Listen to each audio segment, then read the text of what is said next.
It's the first Friday of the month, which means that it's time for the next episode of Finally Friday, bringing you insights and discussions from around the world, focusing on experimental archaeology, ancient technology, archaeological open-air museums, and interpretation.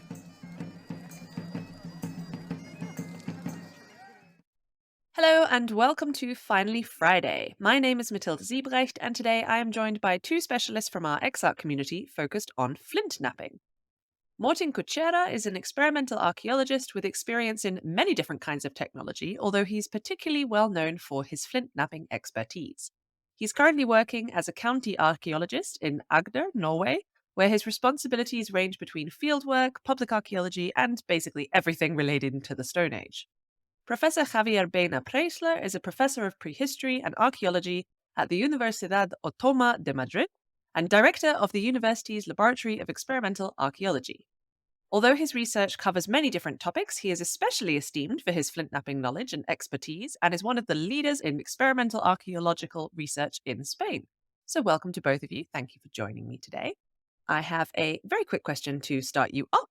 Both of you are, as I mentioned, extremely experienced flint nappers, but perhaps you could take us back to how it all started. What first got you interested in flint napping? Maybe Morten, if you could go first. Yeah, it was as an archaeology student. Back in the days, there were very few archaeologists. Even like first-year students, we got paid field work. And I was lucky to join a Stone Age excavation. I didn't know much about the Stone Age. I was actually there to study the Middle Ages. But then I met this Canadian archaeologist who was totally, really into not just flint napping, but refitting and stone technology in general.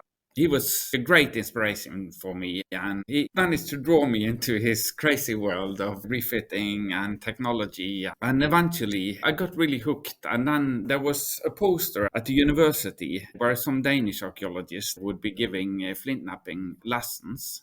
This was long before the internet and stuff like that. So we called this guy in Denmark, and both me and David Simpson, who was the guy who inspired me, we went with some colleagues to Denmark. We learned the very basics and, went back and applied our skills. So that was the beginning for me. I seem to remember. Were you a little earlier, Javier? I really don't know exactly when I became interested in flint napping, but I think I was just 8 or 9 years old, something similar to this age, because I have some books from my own that he dedicated to me about history in 1969 or something like that. I don't know why I came into the flint napping. Probably I saw a video or something similar at the TV. I just get interested in the ancient things. And in the beginning, I start napping with a pen in my room. I just find some flint because in Madrid, where I live, we have a lot of flint there. I just start trying to nap with a pen in my room, and probably because I'm a very freaky person. I was a very strange person in relation to past things. I was quite interested in fossils and these kind of things. So I started napping perhaps by casualty, not at the university, of course. Did you also learn from someone, like Morten mentioned, David, I think you said? Was there someone in your life who kind of taught you how to do it without a pen? Yeah, but later on, just start napping when I was about 30 years old, something like that, with Eric Callahan and also with Eric Boeda. But at the beginning, I just have a kind of feedback from two professors at the university when I started studying my career there, that I just present some of my pen napping tools to them. One was Concha Velasco, and the other one was Charo Lucas Pellicer. They were professors of prehistory at our department, and they just give me wonderful feedback. You are doing pretty well.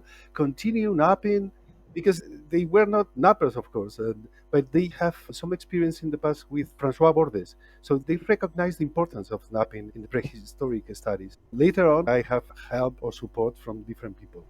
That seems that then you had quite different approaches to how you learned it, because for Javier, it was maybe more just playing around with the practical side, whereas Morten was sort of taught the techniques maybe earlier. I don't know if you would both agree with me in that. Morten, do you have some input? Yes, I learned some very basic techniques though, mostly relating to the Mesolithic, some simple blade technology and making flake axes. So more or less just direct and indirect napping, very simple stuff. But I brought it back with me in my hands and my head and had a look at the archaeological material from different sites. And then, of course, I could recognize the features, and I applied this knowledge back and forth between the material and my own flint knapping. I wouldn't say that I learned too much, but I learned at least the principles of flint knapping in a way, and I could apply it to other techniques and trying to read the material. But there wasn't too much to learn from anybody, I guess, especially in Norway where you don't have a lot of flint. It was very difficult to just start flint knapping or flint knapping on a high level. So it wasn't something I did a lot.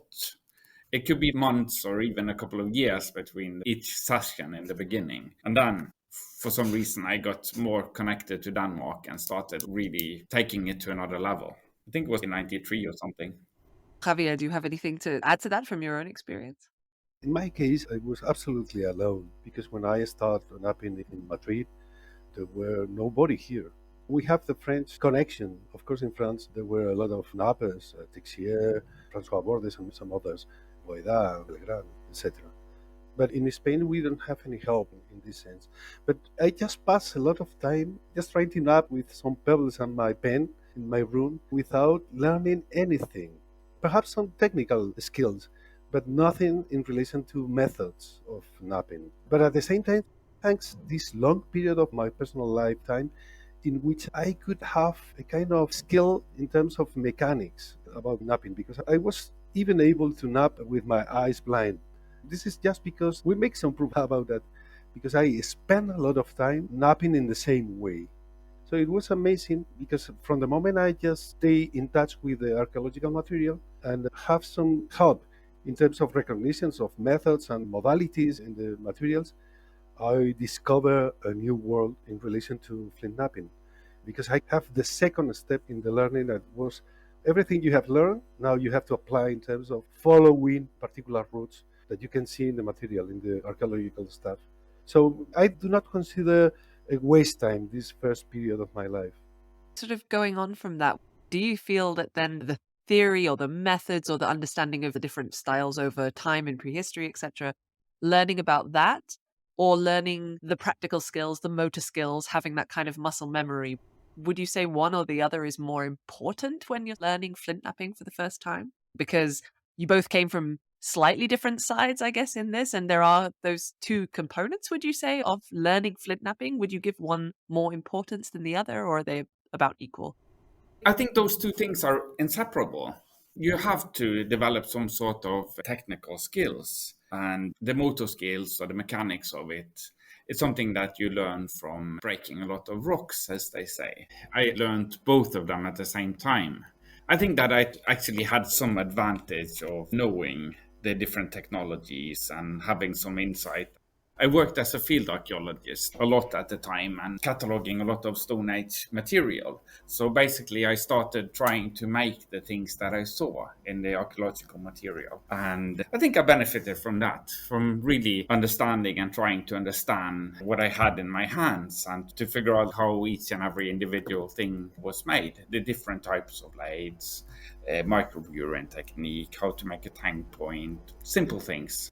I think it would have been a lot harder for me to understand the techniques if I didn't have the archaeological material as a reference or the theoretical knowledge. But it wasn't really theoretical knowledge in that sense. It was more that I had access to the archaeological material. I worked on excavations, and because I had an interest in technology, the flint knapping, I was allowed to do a lot of the cataloging of the finds. And we had some really big archaeological excavations, some big projects going. And there were thousands and thousands of flakes and tools that needed to be cataloged. It kind of became my expertise in a way. And I think that the flint knapping and this back and forth between the archaeological material was the reason why I got, excelled in this. Would you agree with that, Javier, in terms of them being inseparable? Absolutely. I recognize that there is a common sense in all the knappers that both things are quite difficult to be separated. But as a teacher who has to teach flint knapping, I try to separate them when I have my classes, just because when you start trying to teach people who doesn't have any previous knowledge of knapping about the mistakes and the problems and limitations, they have to realize that there is a big limitation in the case of napping about the accuracy of all the mechanical gestures that you apply. Because many of them, even if you explain clearly what is the sequence of a discoid production, for example, and we have a lot of middle and lower Paleolithic materials in central Spain, if they do not have the ability to have a specific trajectory of a napping gest, it is quite difficult to have a very simple way of developing a method like a discoid. I would not talk about Levallois, for example, that from my point of view is one of the most complicated sequences that you can produce. Perhaps making an axe or Danish dagger or something like that could be more difficult, but we don't have these materials in Spain. So, from a teaching perspective, it's quite important to have a clear difference between what are the mechanical aspects and which are the aspects related with the methods and the sequence in which you have to have a different approach in terms of teaching. We normally have two examples when we explain flint napping to the students. One is driving a car. You can know all the things in relation to how to start a car and how to press the brakes and all these mechanical things. And another thing is going to the supermarket from your home to buy something. So you have to respect many signals, many different actions, driving that include what we can compare with a method in ethics. The second one is a cooking recipe. It's quite similar. You can move the spoon, but another thing is to follow a recipe when you cook. Even if they are clearly mixed, in terms of teaching, it's quite important to have a clear difference between them in order to correct students when they produce mistakes or they have some limitations. Do you have a similar experience when teaching, Morten? Yes, I teach different groups, and with my perspective, it's easier, I think, to teach archaeology students in a way than experienced archaeologists. And most of the people I teach, they are not really planning to become flint nappers. They're mostly interested in understanding more about the technology to see how the bulbal percussion develops, the flake attributes, like the technological features. So it's easier to understand them when you start looking at cause and effect, how the different techniques and the different impactors will affect the flint. My favorite thing to do is to work with this group that already knows the material, at least on some level. I do also teach groups from different environments, people who don't have an archaeology background, people who are into bushcraft and survival and these things. Then you have to teach from a very different perspective and point of view. You need to teach them very simple ways of making efficient tools. But I always end up doing the Mesolithic thing with these people because they've seen these American flint nappers making very advanced things. And for me, flint napping is about, or at least from a survival point of view, to make simple tools in a matter of seconds. So it's kind of the same things, but it's easier to get my point across with an archaeologist or a student who already knows a little bit about lithic material from books or lectures or whatever background they have. So how do those sort of more modern ways of teaching, for example, flint napping, affect how we understand prehistoric flint napping technology? Does it affect it? Is it possible to remove yourselves from that kind of modern way of learning the technology? I was curious on your thoughts on that. So maybe Javier, if you want to go first. I'm not sure to have a good answer to this question because it's quite difficult to recognize when we make an excavation of Paleolithic site, for example, we just recover chips and flakes and cores and so on. But it's quite difficult to make a relation between different chests or styles into these pieces. There have been many works that try to come deeper into the analysis of individual and community styles in the materials.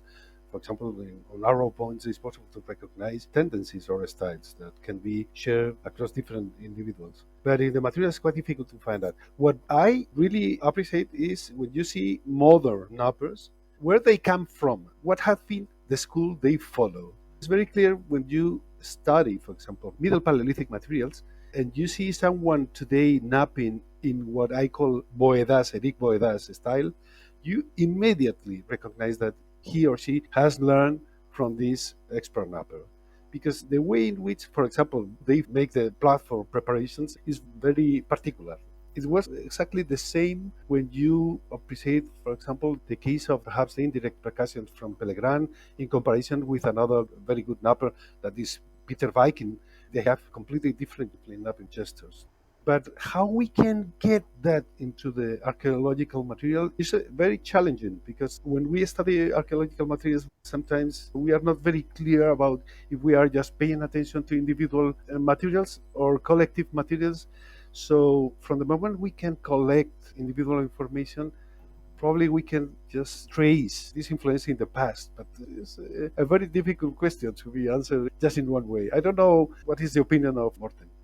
Well, when it comes to the napping debris in Norway, we have a very fortunate situation that a lot of the sites that we excavate each and every year, they're undisturbed. In areas where you actually have all the flint, you have undisturbed sites where you don't have agricultural impact later. We can actually follow napping sequences. We can see individuals in this material. So we can start to think about these questions about learning. A lot of my colleagues looked into these things, but I don't know if they actually got it right, because they can see how a core is almost, the blades are detached perfectly until something happens, and they assume that the core has been handed to a less experienced individual. Mistakes are made and it's been passed back and maybe corrected or something. They think that they can see the individuals or teaching experiences from it. But from flint napping, I've started to realize a very different thing. From people who used to be around me for a long time, they were just observing, taking video recordings, photographing the way I worked. I had a good colleague and she was following me for a long time, taking a lot of photos and videos. And the thing is that she never wanted to really learn flint napping. She wasn't interested. But then one day she just sat down and she took a core. She didn't want me to interfere in any way. She struck off 50 perfect blades with indirect percussion. Nobody taught her how to do it. She just observed how I did it and understood it from observing. And I think that's probably how children learn in these societies. Maybe there wasn't really a school of flint napping where you learned in a few days, or where you had this tutor who taught the students flint napping, or maybe you had it in advanced societies like Denmark in the late Neolithic, for example. Maybe children were just playing around, observing, picking up the knowledge, and then sitting down, experimenting on their own, and then suddenly they just knew how to nap. It happened too many times to be a coincidence. I experienced this a lot of times. Just children or people around, they just picked up the pieces after observing me for a day or more, and then started experimenting on their own, and they just did fine. Of course, our archaeological sites have a lot of alteration and were disturbed by plugging and many other processes. But we were lucky some years ago, 2 or 3 years ago, we have the opportunity to excavate a quarry site. It was a lower Paleolithic quarry site in which we can detect more than 300 hand axes there in different stages of the production. And one of my colleagues is making her PhD about the learning processes that can be read from the material. And one of the conclusions was that probably there were a small group of children at the same time were expert were making hand axes there, playing and just watching how the expert make these final pieces, and they try to produce them with some preforms or just simply tries of this material. So of course, just paying attention is a good way to learn. Playing is another good way to learn, and of course with a teacher. We sort of spoke about identifying individual nappers, but I'm also curious, there's so many different styles that you've both kind of mentioned vaguely in terms of over time. So how flint napping develops over time. I'm just curious whether those styles, are they because of the different tool types required, or are they the same tool types but different cultural influences, different regional influences, the use that you're putting them to in the end? What do you think creates that development? Why does flint napping change so much over time, do you think? Does it change more than other technologies? What are your thoughts, maybe, Javier? Yeah, I think it's better I start because I used to work with Lower and Middle Paleolithic, and then Morten probably have a similar or maybe a different point of view. We have periods of time in which technical and technological aspect didn't change so much. We even have millennial of periods in which things are going more or less in the same way. It's the case of the Neanderthals, that perhaps during the 70,000 years BP till even 60,000 years BP, 50,000 years BP, they just start napping in the same way in some particular areas of Europe. It's the case of the Kina fathias described by Borders. So they make the same during a long period of time without changing. But suddenly things change very fast, very quickly. In terms of evolution, they have this gradualist perspective. The other one is a step perspective. But in terms of culture, we have periods of very static evolution and some other in which the changes are very fast. Probably because we are dealing with different movement of populations in which new styles, new cultural resources are just sharing in a very short period of time. Communication in the past has to be very, very efficient in terms of changing experiences. I personally still miss a new perspective about how we learn prehistory, because we learn a prehistory in a very typological way, particularly in the initial periods of our history. Probably what we need is a more technical and technological history in terms of manuals and these kind of things. See how techniques change across time.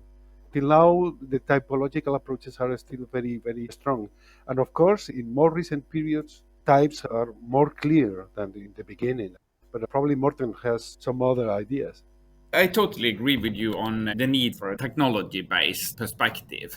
I think that the way people have been looking at typology, there are some flaws with that. And measuring the amount of retouch without understanding, for example, like why the retouch is applied. Each piece is unique. So I think that it's very important to know the technology in order to approach a lithic material. I think that's really essential. So I totally agree that we need a bit of a change. Actually, in Norway, we are working towards that change. And especially at the university in Oslo, they're pretty good at it. They kind of changed the focus a lot away from this typical typological studies towards understanding the technology. Let's see if I can remember exactly what the question was. Long time ago. Your thoughts on the development of different styles or techniques over time in prehistory? Okay, so I will use examples from Norway because that's closest to my heart, of course. I've been working mostly with Norwegian material. And of course, we have a very limited prehistory in a sense. We don't have anything predating the later Paleolithic. So the first finds that we have, they're between 11 and 12,000 years old. We don't have anything older than that.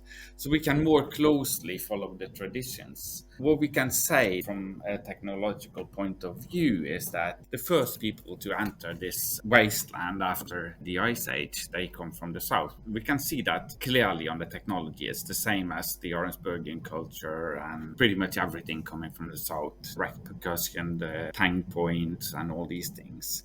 And then we start seeing other influences. 1,000 years later, we get a Mesolithic element coming in from the northeast more clearly. And from the same place, we get the microblade technology. It doesn't come from the south, it comes from northeast. And it even spreads to Denmark via Norway and Sweden. So it's kind of like the other way around, not the way people expect. These more elegant technologies, they're developed probably because of necessity, because in these regions, as well as in Norway, you don't have a lot of raw material. You have to be careful with the raw material. The first techniques to enter Norway from the south, they're wasteful technologies. Direct percussion blades, you make flake axes out of flint, and you see how this changes. When you get technologies that come in from areas where you have poorer lithic resources, they start to make axes from diabase and greenstone and similar materials, ground and packed stone axes. And you get microblade technology, where you can actually start off where you would discard the blade core. They would actually start with a piece that size and take off maybe 50, 100, 200 microblades that can be applied in a different way. So you can follow these traditions and they kind of make sense. And also from the major influences that you have in Europe when agriculture comes, you can see the influences in technology, of course. It kind of relates to the North European situation in general. You get most of these technologies that you see in Denmark and Sweden as well to more or lesser degree. The agriculture doesn't have this big impact in Norway with the Funderburg culture. You just have small pockets where you have this technology. But yes, you can follow the influences, and it's probably both due to contact and immigration and other things. People carry new technologies. When they come in contact, they will either take over or inspire other people for different reasons to pick up the new technologies. How these things spread, it's not always good to say, but maybe with the new genetic research, where you have grave material, where you can take DNA samples, you can probably connect to a certain degree these things to real life populations. But it's also a dangerous thing to do. So it seems that indeed, from what you're both saying, that it's sort of a mixture of external influences, but also just changes in technique over time as well. Sort of relating a bit as well to what you were both saying about the fact that we maybe shouldn't just look at typologies, but should understand the techniques more. Would you say that it is essential for anyone who wants to study flint technology to have their own experience of flint knapping, or to have that practical understanding of flint knapping? That would be a great advantage, yes. I agree, absolutely. I have the experience with some people that were not really active nappers, but stay behind good nappers. It's the case of Iluminada Ortega. She was always together because she was a couple with Laurence Bourguignon, and she didn't nap, but she stayed all the time around one of the best nappers of Middle Paleolithic technologies, and she was really, really clever in the recognition of the material and the lithic categories that are related with particular napping methods. So it's not absolutely necessary, but it's a big advantage if you have the opportunity to nap, because you have not only the personal experience of the sound, of the touch, the feeling of the flint, of the tools, of the hammerstone, and some other personal or sensitive aspects, but also the opportunity to have your experience of the fails, of the mistakes, or the success, gests or actions that can be somehow compared with the archaeological stuff. And I think that's a big advantage. Yeah. And there's also another thing. It's not just the napping, but it's also this thing that when you start using the tools, it also gives a bit of a perspective that you lose if you never try to use the tools. If you use a burin, you can see which ones are flawed. When you start making and using the tools, the combination of the two, you understand the lithics in the material in a much better way. So it's not just the production, but it's also understanding through using the tools. Exactly. I absolutely agree with you, Martin. It's a global perspective of what is related with, in general, the production, the activity, economical activity of the group. It's quite important to have this experience.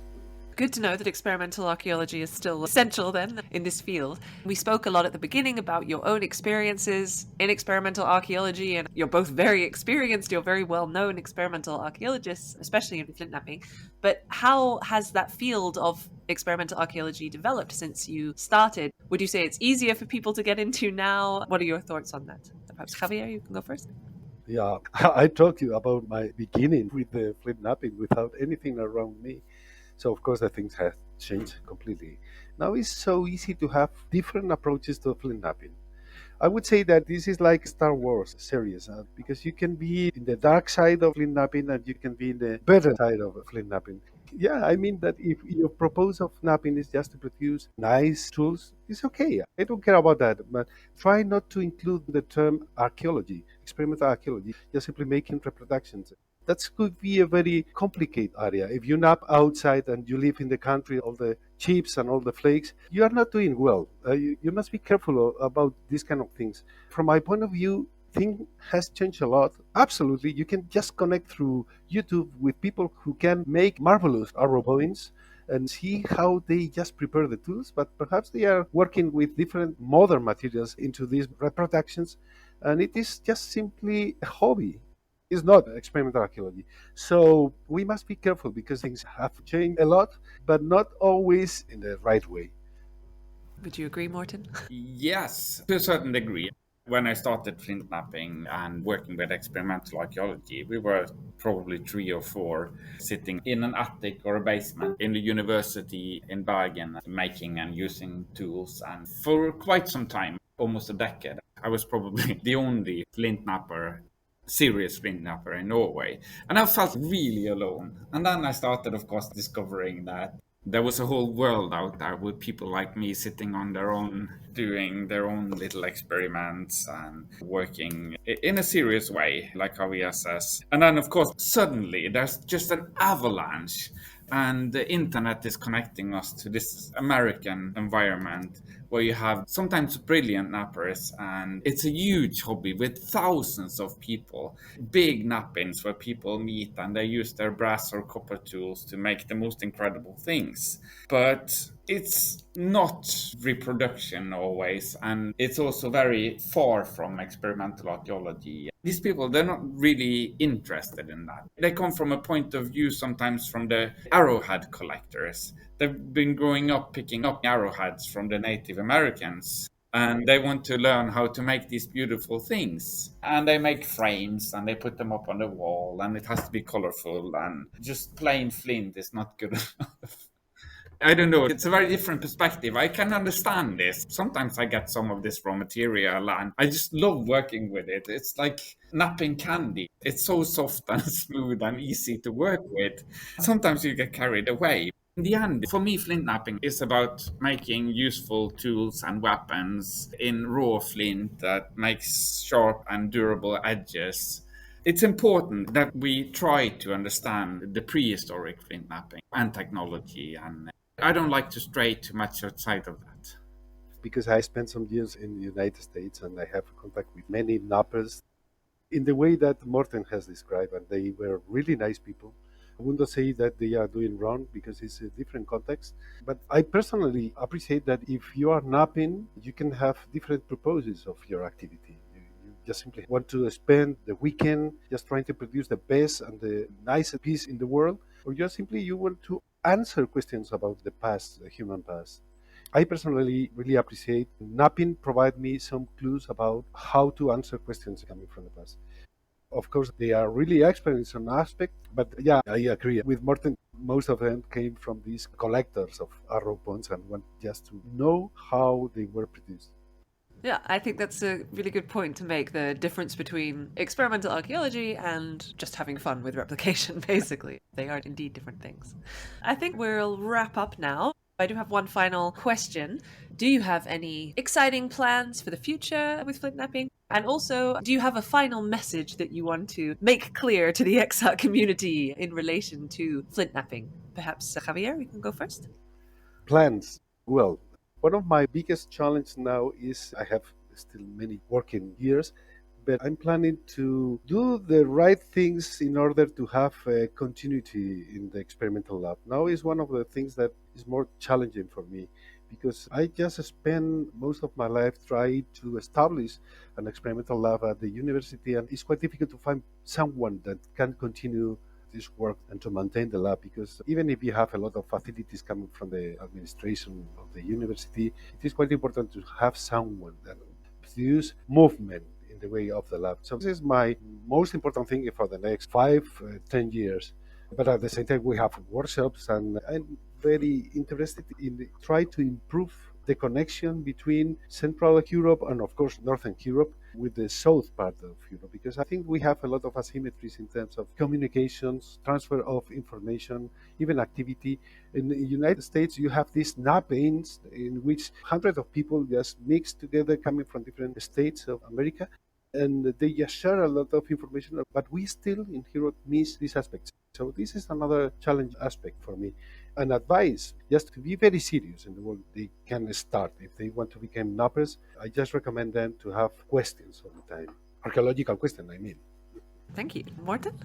I also struggle a little bit with the same thing, that I'm getting older, and I'm also worried about passing on my knowledge to enough people.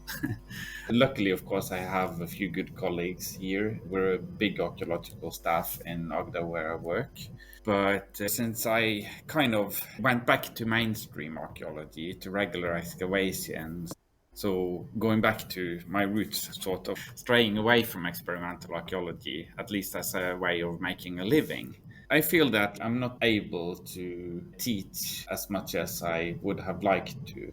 I'm not able to follow up students all over Norway or any part of Europe. So I'm a little worried about that. I've quite enjoyed that part where I could teach and I could see that my students were excelling, and I felt that I was passing on the skill or at least the knowledge of flint knapping. I'm not sure that I can actually say that I do that to the degree that I would have liked to. But on the other hand, being in this position where I am now, I sort of get to do applied experimental archaeology because of the drought and some maintenance work on hydroelectric power plants. We have a lot of inland lakes where the water level has been lowered for different reasons. We've been able to investigate these lakes and the lake shores. When you walk on the original lake shores, we find enormous amount of not just Stone Age tools, but Stone Age sites from different time periods, pretty much all time periods of Stone Age and prehistory.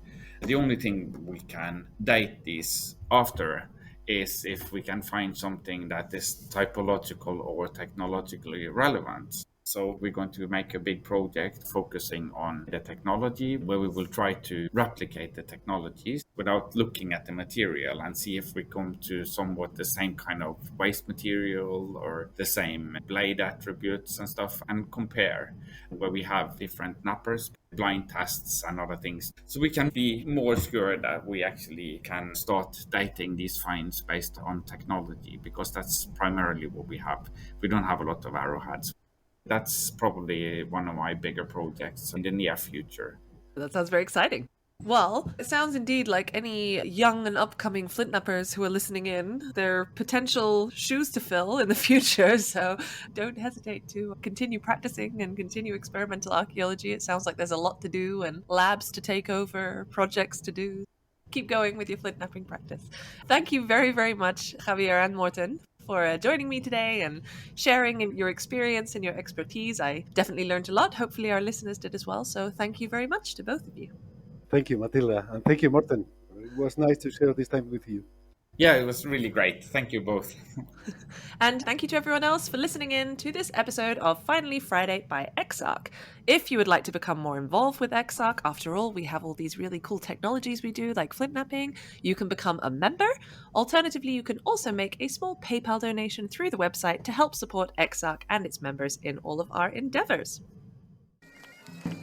Join us next month for another episode of Finally Friday and learn more all about the world of experimental archaeology, ancient technology, archaeological open-air museums and interpretation. Don't forget to follow the show through exarch.net and our associated social media channels. See you soon!